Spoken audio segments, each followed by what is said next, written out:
If you've been scrolling through a dozen 10-inch cabinet saws, reading spec sheets, watching endless review videos, and still feel like you're stuck in a loop of which one actually works for my shop, this review is here to cut through the noise. I've spent the last few weeks setting up a small woodworking space, swapping out my old table saw for something more compact, but still serious about safety and precision. I'm not a factory test lab. I'm a maker who wants to know if the price tag actually matches the day-to-day experience. Link is in the description if you want to check the product details on Amazon. The SAWSTOP 10-inch industrial cabinet saw, model ICS 31230 TGI 252, lands in a crowded niche of big enough for professional use, small enough for a home shop. The biggest question most of us ask is, does the safety system that makes SAWSTOP famous work reliably on a 10-inch cabinet-style machine? And does the extra fence length and dust collection actually translate into smoother cuts on real wood? I ran a handful of typical projects, a 26 rough cut for a small table, a sheet of plywood for a cabinet face, and a series of hardwood dowels for a joinery jig, to see where the saw shines and where it might leave you wishing for something else. First off, the patented safety system is the headline. The whole premise of SAWSTOP is that when the blade contacts flesh, an aluminum brake actuator snaps into the blade within milliseconds, stopping it before serious injury. On this industrial cabinet model, the system feels just as immediate as on the larger floor-standing units.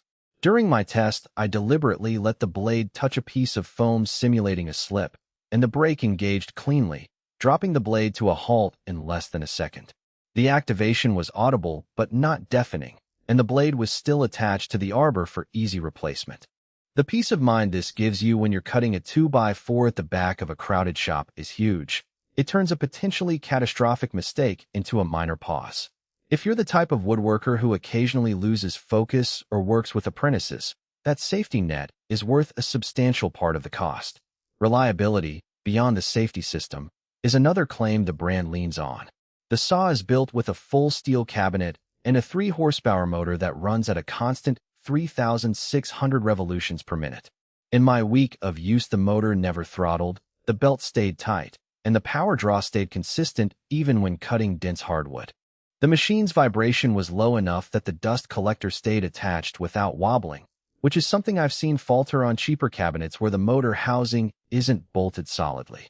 Over several passes on an inch plywood sheet, the cut line stayed within 1/10 of an inch of the fence setting, indicating that the motor and drive system are delivering steady torque without the slip you sometimes notice on lower-priced models. The 52-inch glide fence is where the SAWSTOP really steps up in usability. Most 10-inch cabinet saws ship with a 36-inch fence, which forces you to make multiple passes on longer workpieces. The glide design on this unit slides smoothly, locks firmly, and, because it's longer, you can rip a full 4x8 sheet of plywood without having to realign.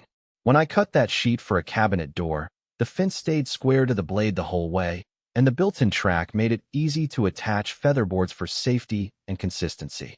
If you often work with sheet goods or need to make repeated straight cuts, the extra fence length saves you both time and the frustration of measuring and repositioning. Dust collection is another practical point. The SAWSTOP includes a built-in dust port that mates with a standard shop vacuum.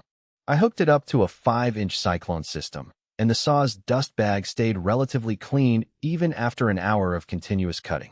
The dust collector isn't a high-pressure blast, but it does enough to keep the immediate work area clear, which matters when you're sanding or gluing right after a cut. For a small shop where space is at a premium, having a decent dust capture built into the saw reduces the need for a separate floor-standing collector.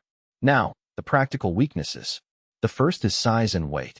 Even though it's a cabinet model, the unit still weighs over 350 pounds, which means moving it even a short distance takes at least 2 people. If you're planning a shop that you'll reconfigure often, you'll need a permanent spot or a sturdy rolling base. The second downside is the price point.